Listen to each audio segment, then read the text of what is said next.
নির্বাচিত সরকার দিয়ে এখন দেশ পরিচালনা জরুরি। গণতন্ত্র প্রতিষ্ঠা করা গেলে দেশ থেকে দুর্নীতি ও ফ্যাসিবাদ দূর করা সম্ভব বলে জানিয়েছেন বিএনপি মহাসচিব মির্জা ফখরুল ইসলাম আলমগীর। মঙ্গলবার দুপুরে ঠাকুরগাঁও প্রেস ক্লাবে শীতবস্ত্র বিতরণ কর্মসূচি শেষে তিনি একথা বলেন। এ সময় তিনি বলেন, দেশে জনগণের শাসন প্রতিষ্ঠা করতে হবে, এজন্য নির্বাচিত সরকার দিয়ে দেশ পরিচালনা জরুরি। আর জনগণের শাসন প্রতিষ্ঠা করতে নির্বাচন ছাড়া দ্বিতীয় কোনো পথ নেই বলেও জানান তিনি। যারা আওয়ামী সন্ত্রাসীদের দোসর এবং নিরীহ মানুষের রক্ত ঝরিয়েছে তাদের বিএনপিতে ঠাঁই নেই বলেও হুঁশিয়ারি দিয়েছেন বিএনপি মহাসচিব। দুর্নীতি ফ্যাসিবাদ থেকে উত্তরণ করতে হচ্ছে একটি গণতন্ত্রকে প্রতিষ্ঠিত করা, রেস্টোরেশন অফ ডেমোক্রেসি, জনগণের যে শাসন সেই শাসনকে স্থাপিত করতে হবে।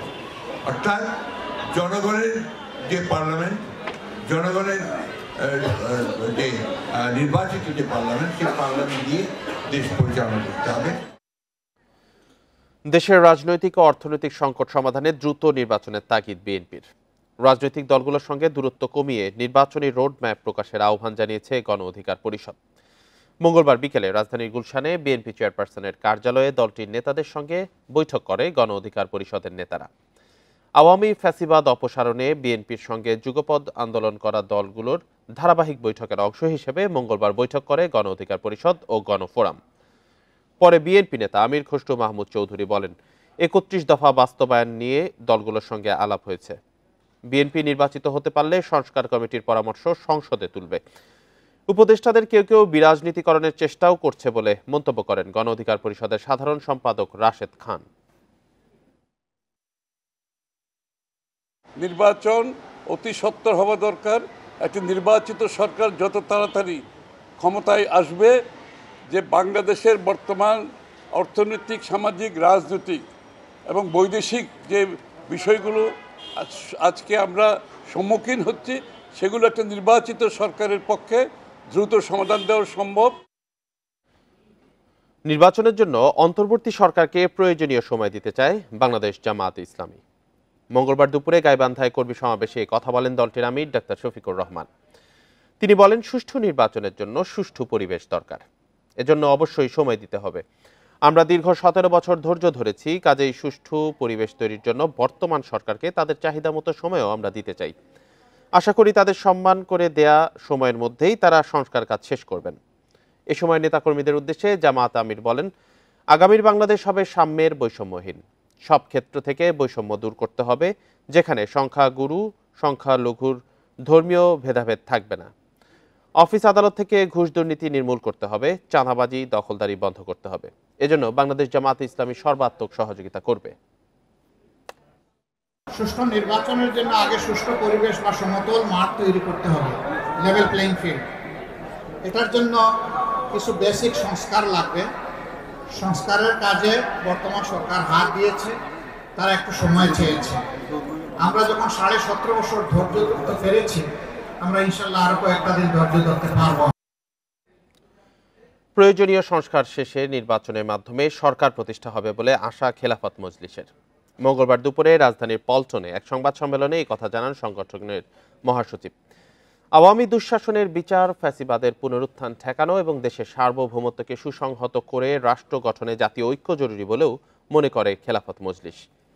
মহাসচিব আহমদ আব্দুল কাদের আরও জানান, তার দল 28শে ডিসেম্বর সাধারণ পরিষদের দ্বাদশ সম্মেলন করবে রাজধানী সোহরাওয়ার্দী উদ্যানে। পতিত খুনি হাসিনা সরকারের পতনের পরে আজকের মুক্ত পরিবেশে একটি দায়িত্বশীল রাজনৈতিক দল হিসাবে খেলাফত মজলিস দেশ ও জনগণের স্বার্থে দায়িত্বশীল ভূমিকা পালনে বদ্ধপরিকর। 8 ডিসেম্বর সোহরাওয়ার্দী উদ্যান থেকে জাতির সামনে আমরা একটি গুরুত্বপূর্ণ বার্তা দিতে চাই। নির্বাচন নিয়ে রাজনৈতিক দলগুলোর ব্যাকুলতা সংস্কার কার্যক্রম ব্যাহত করবে বলে মন্তব্য করেছেন যুব ও ক্রীড়া উপদেষ্টা আসিফ মাহমুদ সজীব ভূঁইয়া। মঙ্গলবার সকালে দিনাজপুরের কাহারোলে শীতবস্ত্র বিতরণ অনুষ্ঠান শেষে তিনি একথা বলেন। উপদেষ্টা আরও বলেন, ফ্যাসিবাদী ব্যবস্থার বিলোপের জন্য সরকারি প্রতিষ্ঠান যেভাবে সংস্কার করা দরকার, সেই সংস্কারের এজেন্ডা নিয়ে কাজ করছে সরকার। কমিশনের প্রতিবেদন অনুযায়ী সংস্কার করা হবে। তিনি আরও বলেন, প্রধান উপদেষ্টা নির্বাচনের রোড ম্যাপ ঘোষণা করেছেন, তবে নির্বাচন নির্ভর করছে সংস্কার কার্যক্রমের ওপর। নির্বাচন নিয়ে যে অধৈর্য হয়ে যাওয়া সেটা অবশ্যই সংস্কার কার্যক্রম যেটা চলছে সরকারের সেটাকে কিছুটা ব্যাহত করছে এবং সেখানে এক ধরনের বাধার সৃষ্টি করছে। আমরা আহ্বান জানাবো যে রাজনৈতিক দলগুলো এই সংস্কার কার্যক্রমে তাদের মতামত দিয়ে তাদের প্রতিটি সংস্কার কমিশনে তাদের প্রস্তাবনা দিয়ে সংস্কার কার্যক্রমে সহযোগিতা করুক এবং তাদের ফ্যাসিস্ট সরকারের পতনে জনগণের দেশ গঠনের স্বপ্ন বাস্তবায়ন হচ্ছে না বলে অভিযোগ গণতন্ত্র মঞ্চের। দ্রব্যমূল্য, আইন শৃঙ্খলা সহ নানান ক্ষেত্রে সরকার ব্যর্থ হচ্ছে বলেও দাবি নেতাদের। এভাবে চললে আবারও রাজপথে নামার হুঁশিয়ারি দিয়েছেন তারা। মঙ্গলবার রাজধানী পুরানো পল্টন মোড়ে সমাবেশের পর বিক্ষোভ মিছিল করে গণতন্ত্র মঞ্চ। গণ অভ্যুত্থানের মুখে 5 আগস্টে রাজনৈতিক পট পরিবর্তনের পরেও পণ্যের বাড়তি দাম আর আইন শৃঙ্খলার অবনতির অভিযোগ ছিল। এরই প্রতিবাদে গণতন্ত্র মঞ্চের মঙ্গলবারের এ সমাবেশ। এ সময় সরকারের সফলতা নিয়ে প্রশ্ন তোলেন বিভিন্ন দলের নেতারা।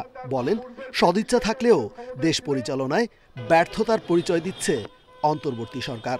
নির্বাচন, সংস্কার, গণতান্ত্রিক অভিযাত্রা পরস্পর বিরোধী বিষয় নয় বলে জানান বিপ্লবী ওয়ার্কার্স পার্টির সাধারণ সম্পাদক। এভাবে চললে আবারও রাজপথে নামার হুঁশিয়ারি তার। মানুষের পেটে যদি ভাত জোগানো না যায়, কোন সংস্কার খেয়ে মানুষ কিন্তু হজম করতে পারবে না। আমার ক্ষুধার্ত না খাওয়া বেকার অসহায় মানুষকে সাথে নিয়ে দরকার হলে আরেকবার আমাদেরকে রাজপথে নামতে হবে। সরকারকে বলতে চাই, এটা বলে শেষ করব, মেহরবানি করে আমাদেরকে রাজপথে নামতে বাধ্য করবেন না। এ সময় নিরাপত্তা ও খাদ্য নিয়ে কার্যকর উদ্যোগ নেই বলে দাবি করেন নাগরিক ঐক্যের সভাপতি মাহমুদুর রহমান মান্না। আপনারা আগের পরিস্থিতি বদলে দিতে পেরেছেন, এরকম কিছু করেননি। নদীর মধ্যে লঞ্চ ডাকাতি, এইদিকে জিনিসপত্রের দাম হু করে বেড়ে যাওয়া, আমরা যতই বলি সেটা নিয়ন্ত্রণের কোনো ব্যবস্থা করতে পারেননি। মানুষ এখন প্রশ্ন করে, দেশের মধ্যে থেকে, দেশের বাইরে থেকে ভাই হচ্ছে কি? নেতাদের অভিযোগ, সরকার শুরু থেকেই রাজনৈতিক দলগুলোর সঙ্গে সখ্য গড়েনি। ব্যাপক জনসমর্থনের পরও একলা চলনীতির কারণেই দুর্বল হয়েছে তারা। সমাবেশ শেষে বিক্ষোভ মিছিল করে গণতন্ত্র মঞ্চ। রেজওয়ানুল হক, ইন্ডিপেন্ডেন্ট নিউজ, ঢাকা। একাদশ সংসদ নির্বাচনে অংশ নেওয়াটা বিকল্পধারা বাংলাদেশের ভুল সিদ্ধান্ত ছিল বলে জানিয়েছেন দলটির মুখপাত্র মাহিবী চৌধুরী। মঙ্গলবার রাজধানীর বারিধারায় সংবাদ সম্মেলনে তিনি জানান, তার দল অধ্যাপক মোহাম্মদ ইউনূসের নেতৃত্বাধীন সরকারকে তাদের লক্ষ্যে পৌঁছাতে সহযোগিতা দেবে। মাহিবী চৌধুরী জানান, 2024 সালের নির্বাচনে অংশ না নিয়ে 2018 সালের ভুল সিদ্ধান্ত সংশোধনে প্রথম পদক্ষেপ নেয় বিকল্পধারা। সবশেষ জাতীয় নির্বাচনে আওয়ামী লীগের সঙ্গে সমঝোতা করেনি বিকল্পধারা। এই দাবি করে মাহিবী চৌধুরী বলেন, বৈষম্য থেকে বাঁচতে হলে প্রথমে বৈষম্যহীন সংসদ গঠন করতে হবে। সংসদ নির্বাচনে আনুপাতিক ব্যবস্থায় সমস্যার সমাধান হবে বলেও মনে করেন তিনি। এক ঐতিহাসিক লগ্নে প্রচলিত ধারার বাইরে বিকল্প রাজনীতির বীজ বপন করার স্বপ্ন নিয়ে একটি বিভক্ত 24 নির্বাচনে একমাত্র বিকল্প ধারার সাথে আওয়ামী লীগের কোনো ধরনের আলোচনাই হয়নি, কোনো কথাবার্তাই হয়নি, কোনো মিটিংয়ে, যেটা আমাদের জাতীয় পার্টির সাথে আসন ভাগাভাগি হচ্ছে, তৃণমূল আসতেছে, অমুক আসতেছে, তার নির্বাচন, আমরা জানতাম যে এই নির্বাচনে আমাদের কোনো সুযোগই নাই। ক্ষমতাচ্যুত সাবেক প্রধানমন্ত্রী শেখ হাসিনাকে ফেরত চেয়ে ঢাকার বার্তার এখনো কোনো জবাব দেয়নি ভারত। পররাষ্ট্র মন্ত্রণালয় জানিয়েছে, স্বাভাবিক সময়ের মধ্যে দিল্লি সাড়া না দিলে আবারও তাগিদ দেওয়া হবে। মঙ্গলবার দুপুরে মন্ত্রণালয়ের নিয়মিত সাপ্তাহিক ব্রিফিংয়ে এই কথা জানান মুখপাত্র রফিকুল আলম। বলেন, বন্দি প্রত্যর্পণ চুক্তির আওতায় তাকে ফেরত পাঠানোর বিষয়টি সোমবার ভারত সরকারকে আনুষ্ঠানিকভাবে জানানো হয়েছে। দিল্লির ফিরতি জবাবের অপেক্ষায় রয়েছে ঢাকা। তিনি আরও বলেন, সাবেক প্রধানমন্ত্রীর ইস্যুটি সংবেদনশীল, তাই এ নিয়ে দুই দেশই সময় নেবে, সেটাই স্বাভাবিক। মুখপাত্র আরও বলেন, ভারতের সিদ্ধান্তের পর পরবর্তী পদক্ষেপ নেবে পররাষ্ট্র মন্ত্রণালয়। এক প্রশ্নের জবাবে তিনি বলেন, ভারতে শেখ হাসিনা কোন স্ট্যাটাসে অবস্থান করছেন তা আনুষ্ঠানিকভাবে এখনো জানে না অন্তর্বর্তী সরকার। ফিলিস্তিনের রাষ্ট্রপতি লেবাননের তত্ত্বাবধায়ক সরকারের এক্সট্রাডিশন ট্রিটিটা দেখেন, আমি যতটুকু মনে করতে পারি এখানে কোনো টাইম লিমিট মেনশন করা নাই। সুতরাং এটার উত্তর পাওয়ার জন্য ভারত সরকারের পক্ষ থেকে উত্তর আসার জন্য আমাদেরকে অপেক্ষা করতে হবে। আমরা একটা সময় পর্যন্ত নিশ্চয়ই দেখব, যে কোনো জিনিসের উত্তর দেওয়ার একটা স্বাভাবিক সময় আছে। যদি সেই সময়ের মধ্যে উত্তর না আসে তাহলে এটার আরেকটা তাগিদপত্র দেওয়া হবে, আবার জানানো হবে যে আমরা এটার জন্য উত্তর এক্সপেক্ট করছি। শেখ হাসিনার দুর্নীতি তদন্ত অন্তর্বর্তী সরকারের অগ্রাধিকার। এসব দুর্নীতির সহযোগীদের মুখোশ উন্মোচন করা সরকারের দায়িত্ব। এসব মন্তব্য করেছেন প্রধান উপদেষ্টার প্রেস সচিব শফিকুল আলম। মঙ্গলবার বিকেলে রাজধানীতে ফরেন সার্ভিস একাডেমিতে তিনি আরও বলেন, যত দ্রুত সম্ভব শেখ হাসিনাকে দেশে ফিরিয়ে বিচারের মুখোমুখি করার চেষ্টায় সরকার। উপদেষ্টা পরিষদের বৈঠকের সিদ্ধান্ত তুলে ধরে তিনি জানান, পদোন্নতি বঞ্চিত অবসরপ্রাপ্ত সরকারি কর্মকর্তাদের পদায়নের সিদ্ধান্ত হয়েছে। এছাড়া গণভবনে গণ অভ্যুত্থান স্মৃতি জাদুঘর প্রতিষ্ঠা এবং সাইবার সুরক্ষা অধ্যাদেশ খসড়ার চূড়ান্ত অনুমোদন দিয়েছে উপদেষ্টা পরিষদ। প্রেস সচিব আরও জানান, কোরিয়ার সাথে অংশীদারিত্ব চুক্তি সই হবে। এটি বাংলাদেশের জন্য বড় উন্মুক্ত বাজার হবে। উনি একটা চোরতন্ত্র এখানে জারি করেছিলেন, তো সেই চোরতন্ত্রে কারা কারা আসলে তার সাথে এই মহাচুরিতে জড়িত ছিল এটা বাংলাদেশের মানুষ জানতে চায় এবং এটা জানানোটা আমাদের একটা নৈতিক দায়িত্ব। তো উনি কি পরিমাণ চুরি করেছেন সেটা অবশ্যই আপনার সামনে এটা জানতে পারবেন। আওয়ামী লীগ সরকারের আমলে তথ্য ও যোগাযোগ প্রযুক্তি মন্ত্রণালয়ের ২১টি প্রকল্পে হরি লুটের প্রমাণ পেয়েছে তদন্ত কমিটি। এসব প্রকল্পের কেনাকাটা থেকে শুরু করে অবকাঠামো নির্মাণ সব ক্ষেত্রে অনিয়ম ও দুর্নীতি হয়েছে। ২১টি চলমান আইসিটি প্রকল্পের অপ্রয়োজনীয় অংশ বাদ দিলে প্রায় ৭,০০০ কোটি টাকা সাশ্রয় করা সম্ভব হতো। ২০০৯ থেকে ২০২৪ সাল পর্যন্ত গত ১৫ বছরে প্রকল্পের নামে তথ্য প্রযুক্তি খাতে কি পরিমাণ অর্থ লোপাট ও দুর্নীতি হয়েছে তা খতিয়ে দেখতে ১২ সদস্যের তদন্ত কমিটি গঠন করে অন্তর্বর্তী সরকার। তদন্ত কমিটি তদন্ত প্রতিবেদন মন্ত্রণালয়ে জমা দিয়েছে। প্রতিবেদনে প্রকল্পগুলোতে অপচয়, অসঙ্গতি, দুর্বলতা, আর্থিক ক্ষতি, অসম চুক্তি, জনবল নিয়োগের ত্রুটিসহ নানা অনিয়ম চিহ্নিত করা হয়।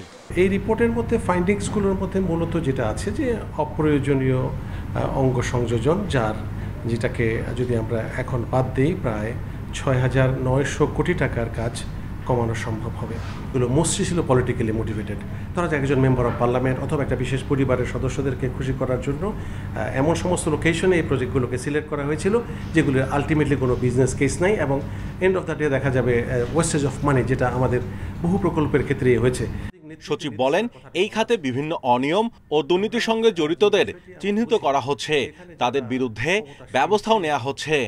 এখানে একসময় আইসিটি উপদেষ্টা বলে একজন ছিলেন সরকারের, তারপরে আইসিটি মন্ত্রী ছিলেন এবং আরও কিছু প্রভাবশালী ব্যক্তি ছিলেন যে মানুষগুলোর প্রত্যক্ষ ইশারায় প্রকল্প নেওয়া হতো, প্রকল্প বাদ দেওয়া হতো এবং প্রকল্পের খরচ অপ্রয়োজনীয়ভাবে বৃদ্ধি করা হতো। এই জিনিসগুলো কিন্তু তদন্ত প্রতিবেদনে এসছে।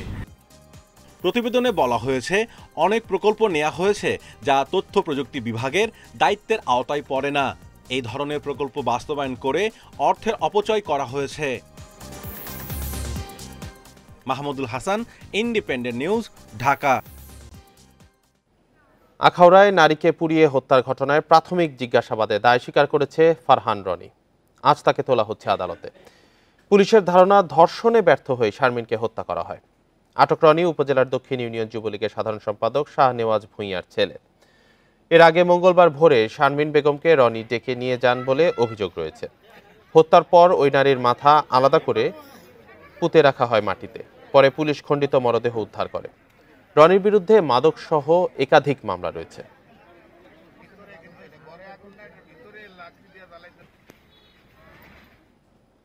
এ নিয়ে আরো জানাতে ব্রাহ্মণবাড়িয়া থেকে যুক্ত হয়েছেন সহকর্মী জাবেদ রহিম।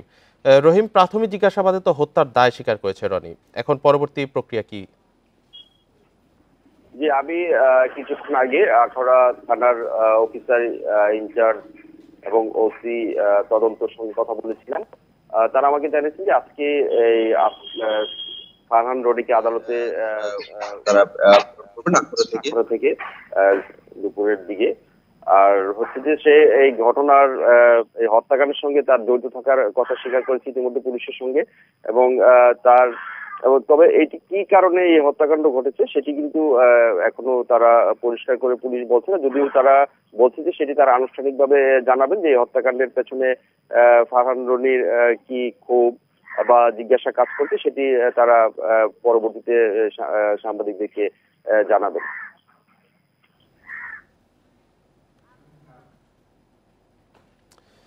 ব্রাহ্মণবাড়িয়া থেকে জানাচ্ছিলেন সহকর্মী জাবেদ রহিম। চট্টগ্রামের এলিভেটেড এক্সপ্রেসওয়ে র্যাম্প নিয়ে আবারও দেখা দিয়েছে জটিলতা।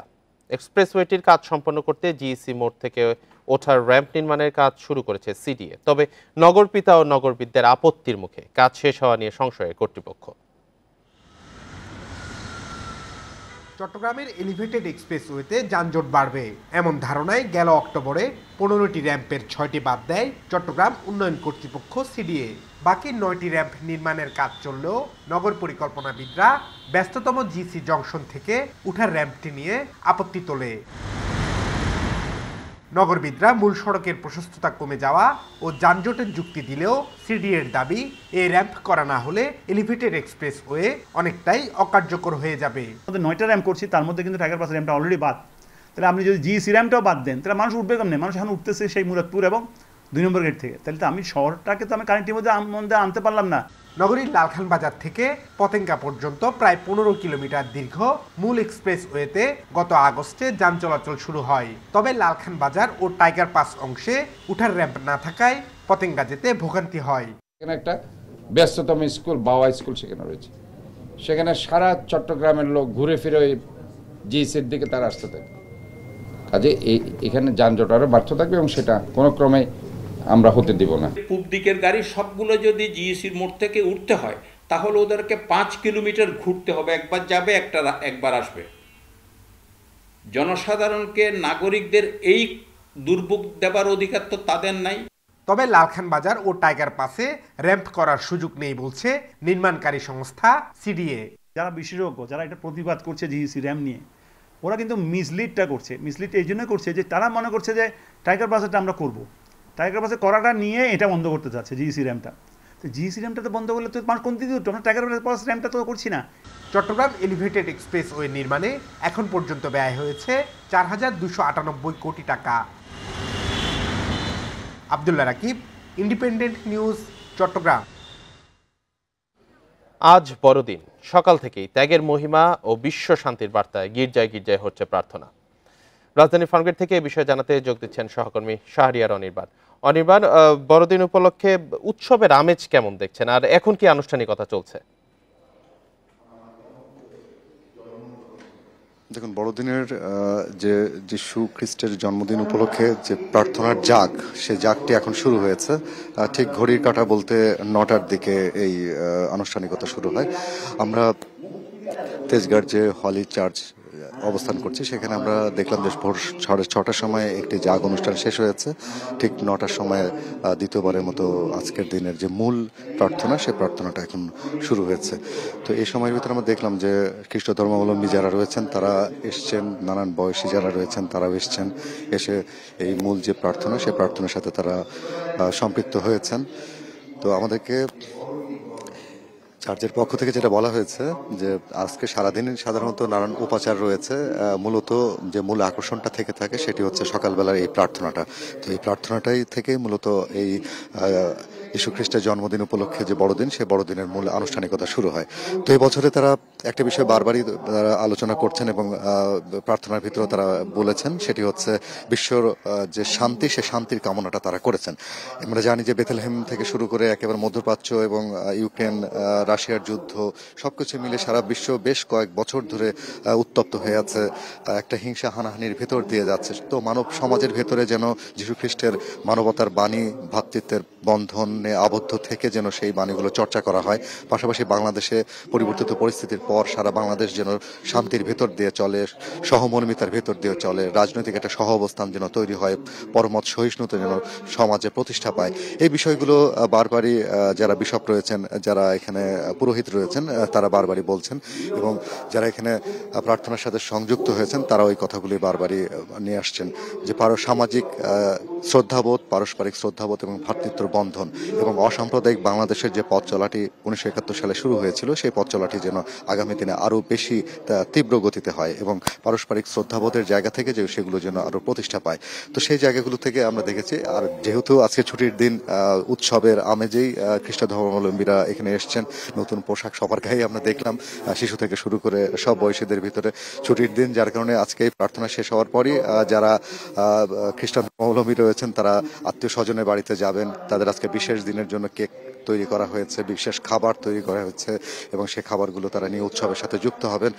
দরিদ্র যারা রয়েছেন দরিদ্রদের ভেতরে বিভিন্ন চার্জে খাবারের ব্যবস্থা করা হয়েছে এবং পাশাপাশি সারাদিনই নানান উপাচারের মধ্য দিয়েই আজকের এই আনুষ্ঠানিকতা শেষ হবে বলে আমাদেরকে জানিয়েছেন। তবে নিরাপত্তার বিষয়ে আমাদেরকে যতটুকু জেনেছি যে প্রতিটা চার্জে বেশ শক্ত নিরাপত্তা রয়েছে এবং কোনো ধরনের কোনো অপ্রীতিকর ঘটনা যেন এখানে না ঘটে তার সেদিক থেকে চৌকস রয়েছে আইন শৃঙ্খলা বাহিনী।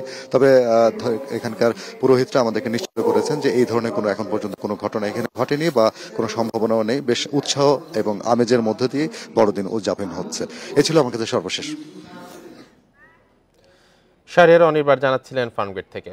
বড়দিন উদযাপন নিয়ে আরো জানাতে এবার চট্টগ্রাম ও বগুড়া থেকে যুক্ত হয়েছেন সহকর্মীরা। শুরুতে চট্টগ্রাম থেকে জানাবেন সহকর্মী আহসান রিটন। আহসান রিটন, চট্টগ্রামে বড়দিন উদযাপন কেমন চলছে, কি কি আয়োজন থাকছে সারাদিন ধরে?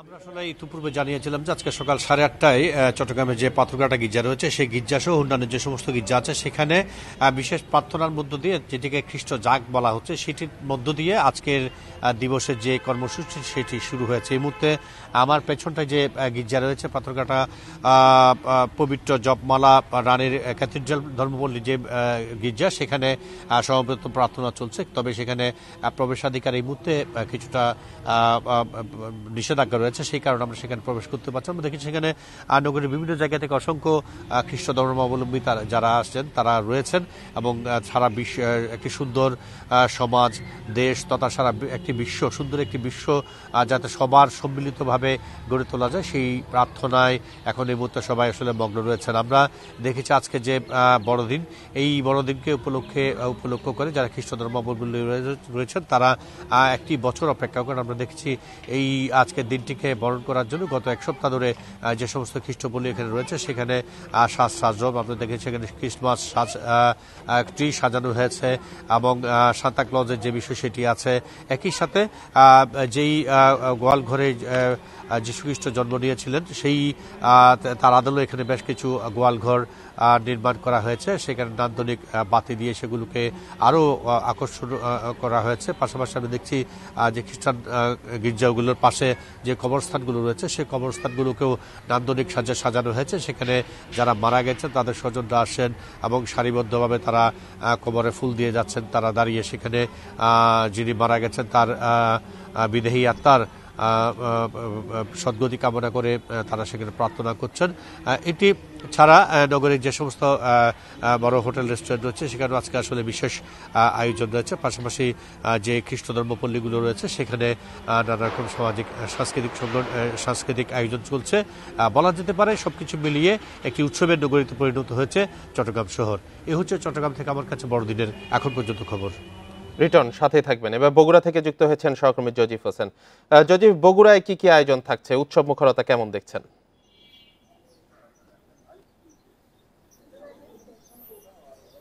আমার সহকর্মী চট্টগ্রাম থেকে যেমনটি জানাচ্ছিলেন ঠিক বগুড়াতেও কিন্তু আমি সকালবেলা এসে আমাদের বগুড়ার যে মূল খ্রিস্টান উপাসনালয় রয়েছে গোহাইল রোডস্থ সেই উপাসনালয়ে এসে আমি দেখতে পেয়েছি এখানে যারা খ্রিস্টান ধর্মাবলম্বীর লোকেরা আছেন তারা কিন্তু এসেছেন এবং তারা এখানকার যে উপাসনার প্রস্তুতি নিচ্ছেন। 9:30 থেকে এখানে উপাসনা শুরু হবে এবং এর ইতিমধ্যেই কিন্তু তারা ধীরে ধীরে এই গির্জায় প্রবেশ করতে শুরু করেছেন এবং উপাসনা শুরু হওয়ার পরে আসলে বাইবেল পাঠ এবং বাণী প্রচার থেকে শুরু করে মানব জাতির কল্যাণে প্রার্থনা এবং অন্যান্য যে বিষয়গুলো রয়েছে সেগুলো কিন্তু তারা করবেন বলে আমরা জানতে পেরেছি।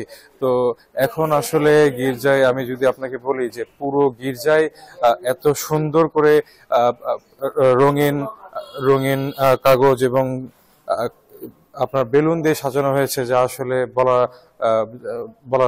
বলাই বাহুল্য এবং ক্রিসমাসের যে ট্রিটা রয়েছে সেটিও কিন্তু সুন্দরভাবে সাজানো হয়েছে। এখানে যারা এসেছেন তারা কিন্তু বর্তমানে প্রার্থনার জন্য অপেক্ষা করছেন।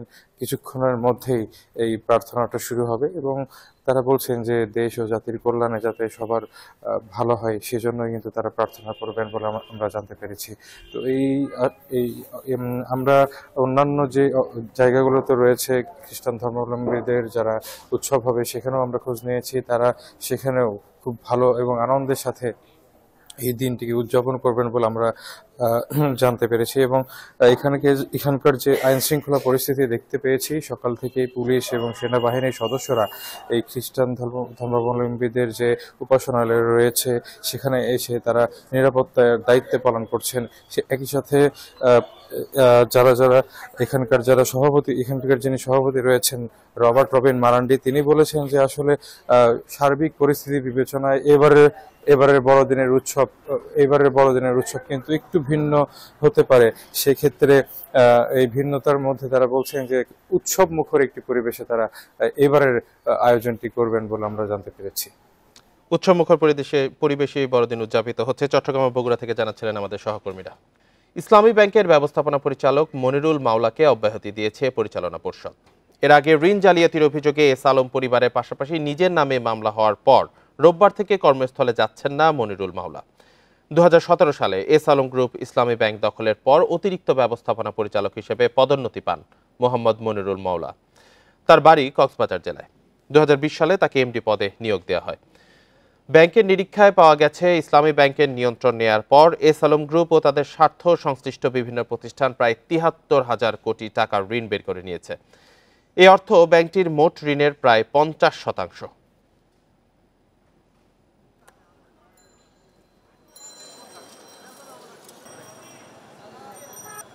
চট্টগ্রামে এস আলম গ্রুপের 6টি কারখানা বন্ধ ঘোষণা করা হয়েছে। মঙ্গলবার দুপুরে কর্ণফুলী উপজেলার কালারপুলে S Alam cold rolled steel কারখানা বন্ধের নোটিশ ঝুলিয়ে দেওয়া হয়। এরপর থেকে শ্রমিকরা বিক্ষোভ শুরু করেন। বন্ধ হয়ে যাওয়া অন্য কারখানাগুলো হলো S Alam refined sugar industries, power plant, power generation limited ও ইনফিনিটি সিআর স্ট্রিপস ইন্ডাস্ট্রিজ। এর মধ্যে 3টি কারখানা ইছানগর ও একটি বাঁশখালীতে অবস্থিত। এসব কারখানায় অন্তত 12,000 শ্রমিক কর্মচারী কাজ করত। পুলিশ জানায়, শ্রমিকদের একটি অংশ বিক্ষোভ শুরু করার কিছুক্ষণের মধ্যে তাদের সরিয়ে দেওয়া হয়।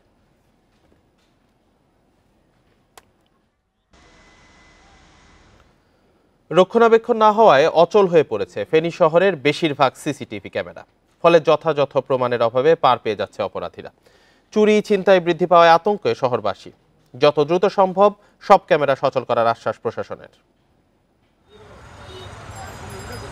আইনশৃঙ্খলা নিয়ন্ত্রণ ও নিরাপত্তা নিশ্চিতে 2017 সালের জুনে ফেনী শহরের 150টি পয়েন্টে 300 সিসিটিভি ক্যামেরা স্থাপন করে পুলিশ।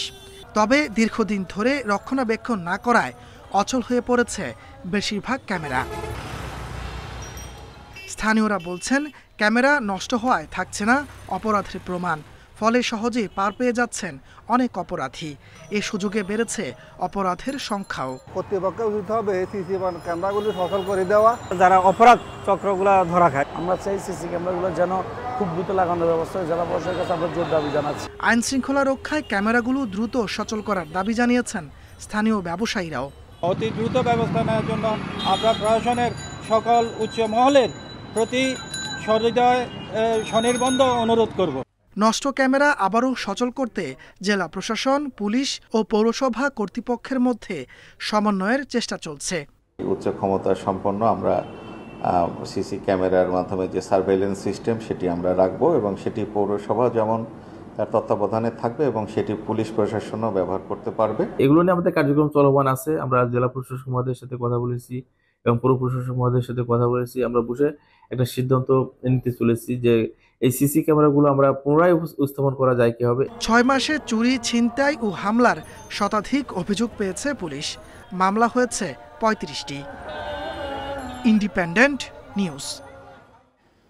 খাগড়াছড়িতে 4 মাসেও নির্মাণ হয়নি ভেঙে যাওয়া কালভার্টের সংযোগ সড়ক। কালভার্টের উপর অস্থায়ী কাঠের পাটাতন দিয়ে ঝুঁকি নিয়ে চলছে যানবাহন। ফলে বিপাকে কয়েকশো গ্রামের মানুষ। ভেঙে যাওয়া অংশ নির্মাণের প্রক্রিয়া চলছে বলে জানিয়েছে এলজিইডি। চলতি মৌসুমে 4 দফা বন্যার কবলে পড়ে খাগড়াছড়ি। সবশেষ আগস্টের বন্যায় পাহাড়ি ঢলে মহালছড়িতে কালভার্টের 2 পাশের সংযোগ সড়ক ভেঙে যায়। এরপর নিজ উদ্যোগে তৈরি কাঠের পাটাতন দিয়ে ঝুঁকি নিয়ে পার হচ্ছে যানবাহন। কাঠের পাটাতন হওয়ায় মোটরসাইকেল ও ইজি বাইক ছাড়া ভারী যানবাহন চলতে পারছে না। ফলে চরম বিপাকে পড়েছেন মোবাছড়ি ইউনিয়নের হাজারো মানুষ। গাড়ি আসতে কষ্ট, যাইতে কষ্ট। মনে করেন ব্রিজটা দেখেন না, এগুলো মারমারা তক্তা দিয়ে বানাইছে। কোনো গাড়ি চালাতে পারছে না, খুব আমাদের রিস্ক হচ্ছে। দ্রুত যেন এই ব্রিজটা মেরামত করা হয়। জিপ গাড়ি ঢুকতো, মাহেন্দ্রা ঢুকতো, সিএনজি ঢুকতো, এগুলো এখন কিছুই ঢুকতে পারতেছে না ব্রিজটার কারণে। শুধু কালভার্ট নয়, সংস্কার করা হয়নি বন্যায় ক্ষতিগ্রস্ত কালভার্টের দুই পাশের সড়কও।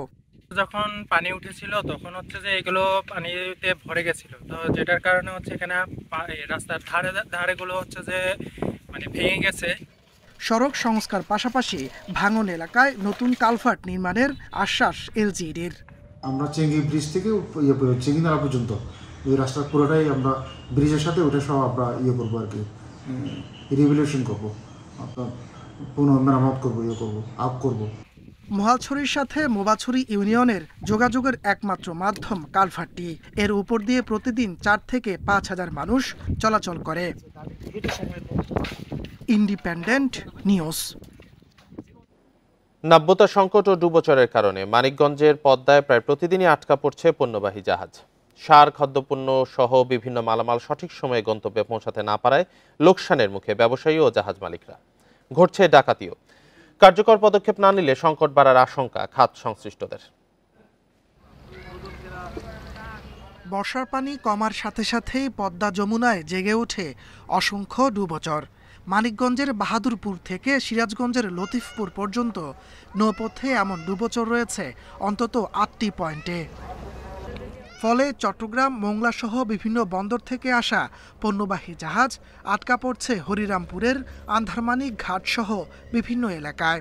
সার, পাথর, খাদ্যপণ্য সহ গুরুত্বপূর্ণ মালামাল সঠিক সময় গন্তব্যে পৌঁছাতে না পেরে লোকসানে পড়ছেন ব্যবসায়ী ও জাহাজ মালিকরা। 6 দিন ধরে এখানে আসছি বসা, এখানে পানি কম জন্য জাহাজ সামনে যাইতে পারে না। জাহাজের ম্যাক্সিমাম 10 ফিট 11 ফিট পানির প্রয়োজন আছে, কারণ আমার জাহাজের ওতে ক্লিয়ারেন্স থাকা লাগবে। অনেক সময় মাঝ নদীতে আটকে পড়া জাহাজে ডাকাতের হামলার শঙ্কাও থাকে। এ নিয়েও আতঙ্কে জাহাজ মালিক ও শ্রমিকরা। রাস্তা কোথাও থাকলে ডাকাতি হয়, মারধর করে। পুলিশ বলছে নদীতে থাকা জাহাজের মাস্টার ও শ্রমিকদের নিরাপদে রাখতে টহল বাড়ানো হয়েছে। আমাদের হরিরামপুর এলাকার এখানে কিছু জাহাজ আটকা পড়ছে, তাদের সাথে নিয়মিত যোগাযোগ করতে সিনিয়র অফিসার ওসিসারও আমাদেরকে নির্দেশনা দিচ্ছে তাদের সাথে কথা বলার জন্য, তাদের কোনো সমস্যা আছে কিনা আমরা তাদের সাথে কথা বলতে। বিআইডব্লিউটিএ বলছে নাব্যতা সংকট দূর করতে শিগগিরই নেওয়া হবে নদী খনন প্রকল্প। গত সপ্তাহে আমাদের এই জায়গায় মানে হাইড্রোগ্রাফিক হয়েছে, জরিপ হয়েছে, ঠিক আছে। হাইড্রোগ্রাফিক জরিপটা এখন আমাদের অনুমোদন অপেক্ষা আছে। অনুমোদন হলে আমরা খুব দ্রুততম সময়, হয়তো 1 সপ্তাহ 10 দিনের ভিতরে আমরা ওই জায়গায় 2টা ড্রেজার এঙ্গেজ করবো। সম্প্রতি চাঁদপুরের মেঘনায় নোঙ্গর করা কার্গো জাহাজ থেকে 7 জনের মরদেহ উদ্ধার করা হয়। Independent news.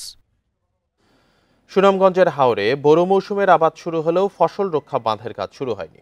15 ডিসেম্বর শুরু হওয়ার কথা থাকলেও শেষ হয়নি প্রকল্প বাস্তবায়ন কমিটি গঠনের কাজ। এতে দুশ্চিন্তায় কৃষকেরা। সুনামগঞ্জের হাওড়া অঞ্চলে চলতি বছর 2,22,000 হেক্টর জমিতে বোরো আবাদের লক্ষ্যমাত্রা নির্ধারণ করা হয়েছে। এজন্য 53টি হাওরের 534 কিলোমিটার ফসল রক্ষা বাঁধ সংস্কার ও মেরামত করা হবে, যার ব্যয় ধরা হয়েছে 125 কোটি টাকা। 15 ডিসেম্বর আনুষ্ঠানিকভাবে ফসল রক্ষা বাঁধের কাজ উদ্বোধন করা হয়, কিন্তু বাস্তবায়ন শুরু হয়নি এখনো। তাই সময়সীমা 28 ফেব্রুয়ারি হলেও নির্ধারিত সময়ে কাজ শেষ হবে কিনা তা নিয়ে দেখা দিয়েছে সংশয়।